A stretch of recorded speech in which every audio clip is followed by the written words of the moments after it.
Assalamualaikum warahmatullahi wabarakatuh. Halo teman-teman semua, kembali lagi di channel YouTube Mama Abang. Terima kasih ya buat teman-teman yang udah klik video ini. Terima kasih juga buat teman-teman yang selalu support channel YouTube aku. Dan aku ucapkan selamat datang untuk yang baru hadir di channel YouTube Mama Abang. Alhamdulillah tabarakallah, di kesempatan kali ini aku masih bisa share video ke teman-teman semua. Dan mohon maaf banget nih ya yang sebesar-besarnya karena aku telat up videonya. Udah telat berapa hari ya aku? Sekitar 3-4 hari ya. Mohon maaf banget dan mudah-mudahan minggu depan aku bisa up video tepat waktu ya. Karena qadarullah aku disibukkan dengan dunia nyata ya teman-teman, karena banyak banget kegiatan di salah satu PAUD ya, tempat mengajar aku. Jadi mengharuskan aku untuk telat up videonya. Jadi aku belum bisa bagi waktunya nih ya teman-teman. Mohon maaf, semoga teman-teman bisa memakluminya. Oke, sebelum ke video ya teman-teman, ini aku akan evaluasi dulu.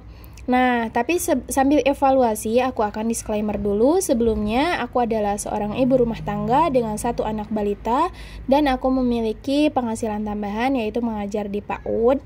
Dan aku kondisinya LDM bersama Pak suami ya teman-teman. Jadi aku menganggarkan budget mingguan aku ini benar-benar kebutuhan full untuk kebutuhan aku dan anak aku. Oke, di sini setelah aku selesai evaluasi, itu hanya yang tersisa itu di kategori food atau lauk pauk sebanyak 8.000, alhamdulillah. Karena alhamdulillah ya teman-teman, minggu kemarin itu aku banyak makan di luarnya. Dan alhamdulillah untuk budget food itu masih ada, bisa tersisa. Dan apa ya, perkiraan aku tuh bahkan bakal kurang, tapi ternyata alhamdulillah masih ada sisa. Ya tetap disyukuri ya teman-teman, karena kan balik lagi rezeki itu nggak hanya dari uang ya, melainkan dari lingkungan, dari teman kerja, ataupun dari tetangga, atau dari orang tua, kayak gitu ya teman-teman.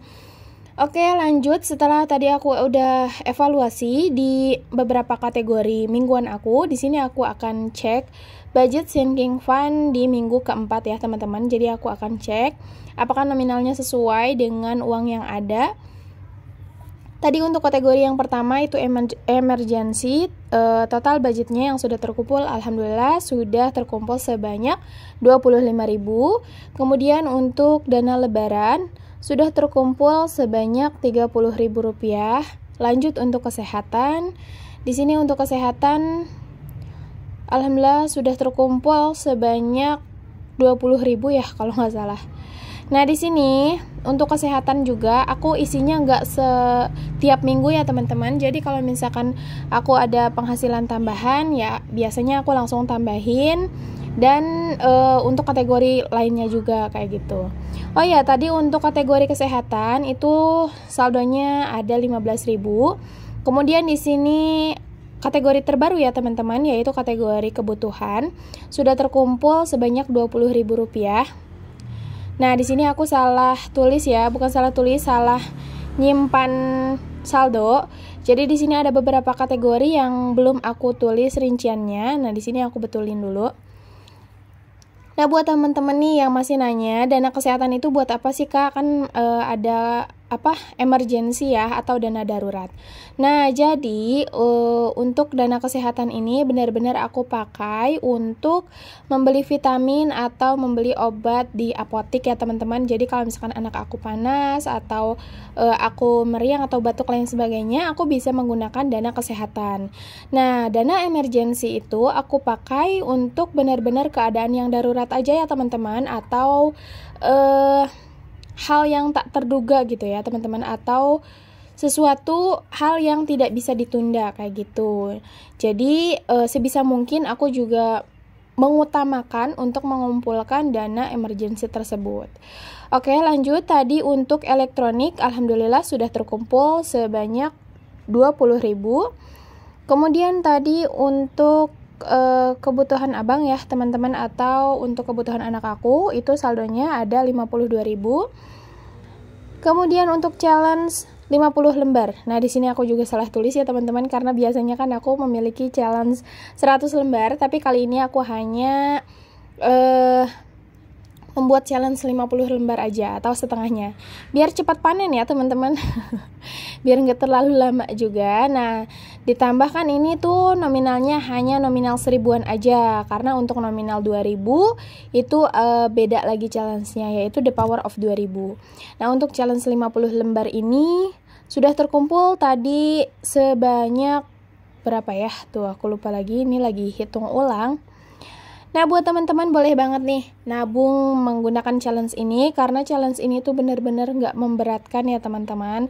Jadi challenge ini tuh benar-benar sesuai dengan kemampuan kita. Kalau kita mampunya 1000 selembar sehari gitu kan, nabung nggak apa-apa. Kalau misalkan 2 hari kita baru nemu uang 2000 satu lembar, masukin aja ya teman-teman. Jadi untuk waktunya itu nggak ditarget ya teman-teman. Benar-benar semampunya kita aja gitu kan nabungnya. Jadi insya Allah lah untuk challenge ini seru banget ya pokoknya. Jadi boleh banget teman-teman cobain di rumah ya. Nah, buat nominalnya juga nggak usah ngikutin aku nominal 1000-an, teman-teman bisa pakai nominal 2000, 5000, 10000, bahkan 100.000 juga boleh ya kalau teman-teman mampu. Oke teman-teman, nah lanjut, tadi aku lupa ya, untuk sisa budget di minggu keempat nggak aku ambil, malah aku simpan lagi ke tempatnya. Nah, ini untuk 4 lembar atau sebanyak 8.000 uang 2000-an. Aku akan masukin ke challenge The Power of 2000 yang sudah aku mulai dari awal Oktober.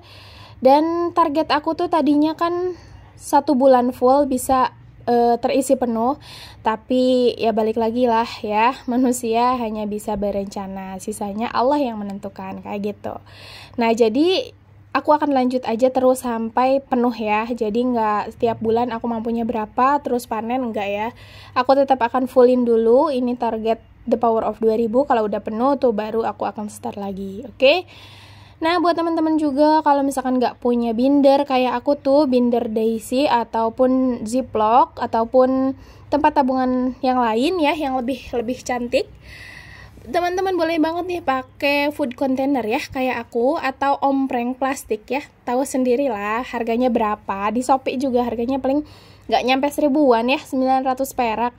Atau kalau misalkan teman-teman kak kan di Shopee belinya lebih mahal kayak gitu kan, mahal sama ongkir dan lain sebagainya, boleh banget teman-teman beli aja di tempat di tempat toko plastik. Mereka suka jual, harganya kalau nggak salah kalau di sini di daerah aku ya, di wilayah aku itu sekitar 2.500 per bijinya. Boleh lah ya teman-teman untuk jadikan tempat menabung, atau mau dari toples aja yang ada kak di rumah, nggak apa-apa ya teman-teman. Yang penting kita niatkan dulu nih, niat yang kuat, bisa nggak kita nabung atau kayak challenge untuk diri kita sendiri gitu. Kalau misalkan kita mampu, start dulu aja 50 lembar atau 20 lembar untuk pertama, 10 lembar juga boleh gitu kan. Nah, kita uji coba dulu nih, tantang diri kita, mampu nggak 10 lembar kita ngumpulin. Kalau misalkan mampu, boleh banget teman-teman naikin levelnya ya ke 20 lembar. Setelah 20 lembar selesai dan lanjut sebagainya kayak gitu. Nah, kalau misalkan teman-teman udah berhasil, itu teman-teman artinya udah sukses atau udah bisa konsisten dalam menabung. Nah, karena aku tadi kebanyakan ngoceh ya teman-teman, lanjut kita akan budgeting di minggu pertama bulan November yang kita tunggu-tunggu. Nah, untuk budgetnya sendiri di sini di bulan November itu budgetnya sebanyak 270.000 ya teman-teman. Nah, untuk beberapa kategori, oh iya teman-teman, aku belum ngejelasin nih. Untuk sekarang aku menggunakan metode amplop ya teman-teman, yang sudah diterapkan oleh Kak Ulfa Karina ya, atau teteh aku, teteh online aku.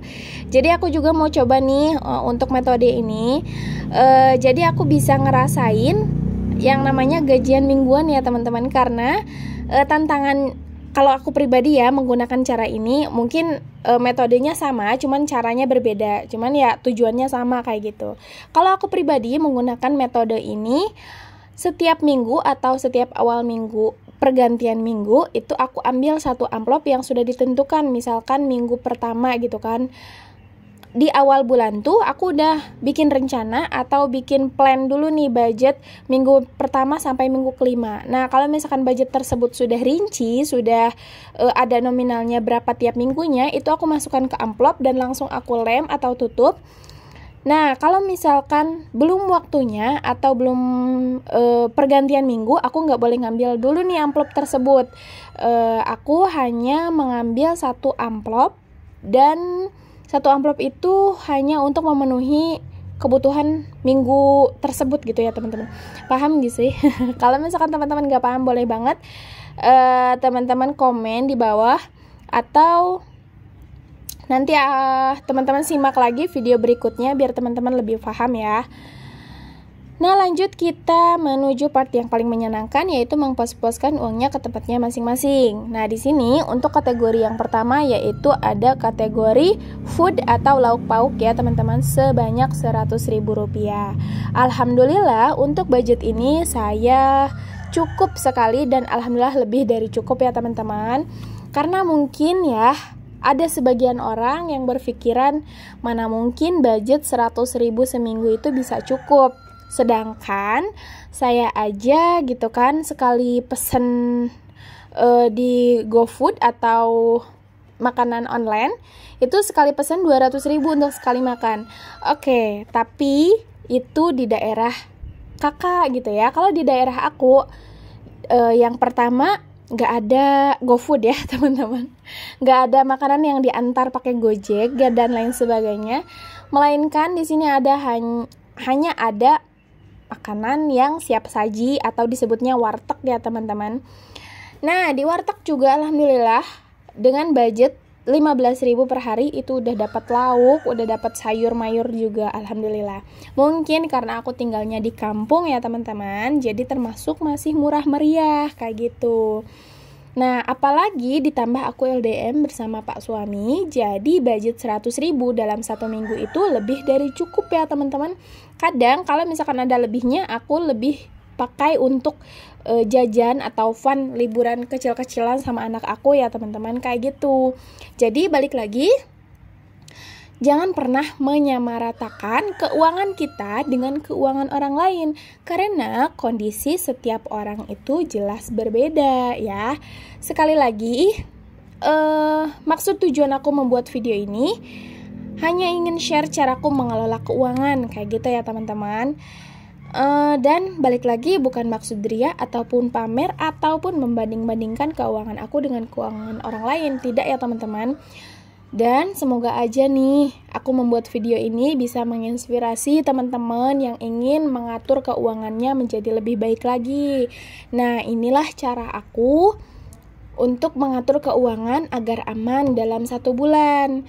Nah, kalau misalkan teman-teman gak cocok dengan cara yang aku pakai, boleh teman-teman skip dan cari metode lainnya kayak gitu.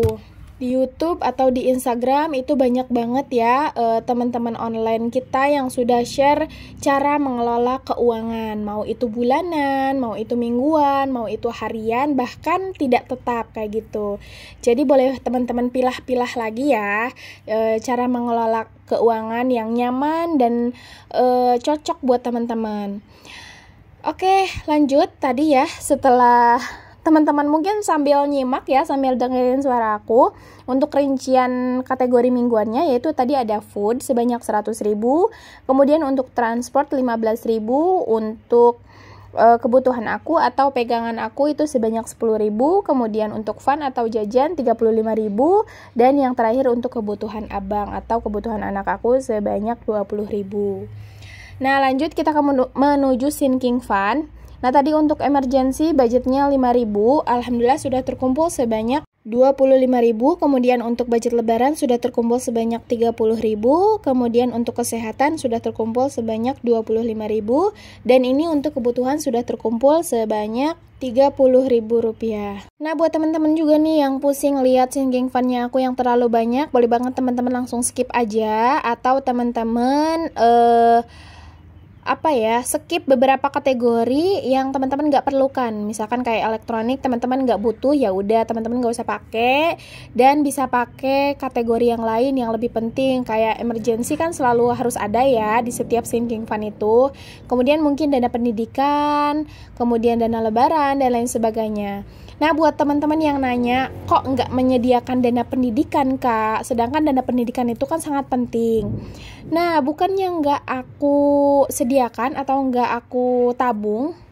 Aku tuh nabung ya teman-teman, tetap tiap bulan. Cuman untuk nominalnya mungkin nggak bisa aku share, dan untuk tabungannya juga nggak bisa aku share. Jadi daripada aku kayak nulis di rincian kan dana pendidikan sekian tapi nominalnya nggak aku share, ya lebih baik ya udahlah aku privat aja kayak gitu. Nah untuk tabungan yang nggak bisa aku share itu ada beberapa kategori.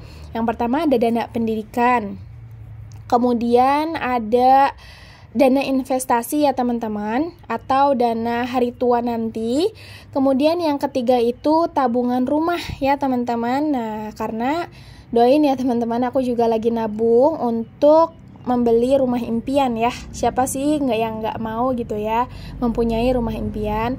Cuman untuk ketiga kategori, yang pertama tadi dana pendidikan, kemudian investasi, dan yang terakhir itu tadi tabungan rumah, itu belum bisa aku share. Oh ya, yang terakhir satu lagi yaitu dana hitan. Nah, dana hitan juga kan sebelumnya udah aku sediakan, udah aku buatkan sinking fund-nya. Cuman mungkin sekarang nggak bisa aku share ya teman-teman, karena ya intinya aku pengen lebih privat aja ya. Mungkin karena kan kalau untuk budget hitan itu lebih ke pribadi aja gitu. Jadi mungkin hanya ini beberapa kategori yang bisa aku share, dan untuk nominalnya juga jelas pasti receh ya teman-teman, karena ya ini emang mampunya aku kayak gitu. Jadi balik lagi, kita harus nabung sesuai dengan kemampuan kita. Jadi teman-teman jangan lihat nih nominal yang aku pakai, lah kok si kakak ini nabungnya per minggu itu cuman goceng atau 5.000 atau 10.000 dan lain sebagainya. Ya balik lagi teman-teman, jangan menyamaratakan keuangan aku dengan keuangan kakak ya, atau keuangan kalian. Jadi ya kalau misalkan aku mampunya seminggu 5.000, ya mau gimana lagi gitu kan, daripada tidak nabung sama sekali ya kan. Mendingan sedikit-sedikit, ingat kata pepatah, lama-lama akan menjadi bukit. Oke teman-teman, alhamdulillah tabarakallah, gak kerasa nih kita udah di akhir video aja. Terima kasih banyak ya buat teman-teman yang udah selalu support channel YouTube ini. Semoga kedepannya channel ini bisa terus berkembang dan bisa terus bermanfaat dan menginspirasi semua orang. Dan semangat juga nih buat teman-teman yang baru mulai mengelola keuangan atau mengatur keuangan menjadi lebih baik lagi. Semoga bisa lancar dan dimudahkan dalam segala hal. Mungkin segini aja video yang dapat aku sampaikan. Mohon maaf jika masih banyak kurangnya di dalam video ini, dan mohon maaf jika ada salah kata karena aku hanya manusia biasa. Dan sampai bertemu di video selanjutnya. Terima kasih. Wassalamualaikum warahmatullahi wabarakatuh.